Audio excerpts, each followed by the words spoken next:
આજે વાત કરીશું અમદાવાદ શહેરમાં આવેલા ગબ્બર પર બિરાજમાન અંબે માતાના મંદિર વિશે. નવીન વાતોની ગુજરાત એક્સપ્લોર સિરીઝના 47મા એપિસોડમાં અમે પહોંચી ગયા છે અમદાવાદ શહેરની મધ્યમાં આવેલા નવરંગપુરા ગામમાં, જ્યાં અંબાજીનું મંદિર આવેલું છે. આ મંદિર લગભગ 400 વર્ષ જૂનું છે.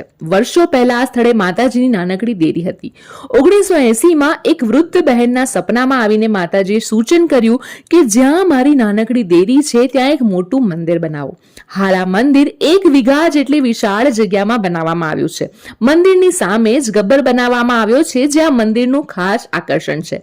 મંદિરના ગબ્બર પર ચડતા જ સૌ પ્રથમ ષષ્ઠી માતાના દર્શન થાય છે. આ માતાજીના શરણે નિસંતાન દંપતીઓ ખાસ આવે છે અને પોતાના ઘરે પારણું બાંધવાની ઈચ્છા માતાજી સમક્ષ વ્યક્ત કરે છે અને માતાજી આશીર્વાદથી સંતાન પ્રાપ્તિ પણ થાય છે. ષષ્ઠી માતાજીની મૂર્તિ આખા ગુજરાતમાં એક ખેડબ્રહ્મામાં અને બીજી નવરંગપુરાના અંબાજી મંદિરમાં જ આવેલી છે. મંદિર પરિસરમાં શંકર ભગવાનની સુંદર મૂર્તિ સાથે બીજા અનેક દેવી દેવતાઓ પણ બિરાજમાન છે. સાથે 12 જ્યોતિર્લિંગની પણ સ્થાપના અહીંયા કરવામાં આવે છે. શનિદેવની, ગણપતિ દાદાની આકર્ષક મૂર્તિ બિરાજમાન કરવામાં આવી છે. તો જય અંબે બોલ્યા વિડીયો શેર કરી દેજો તમારા અમદાવાદમાં રહેતા મિત્રોને.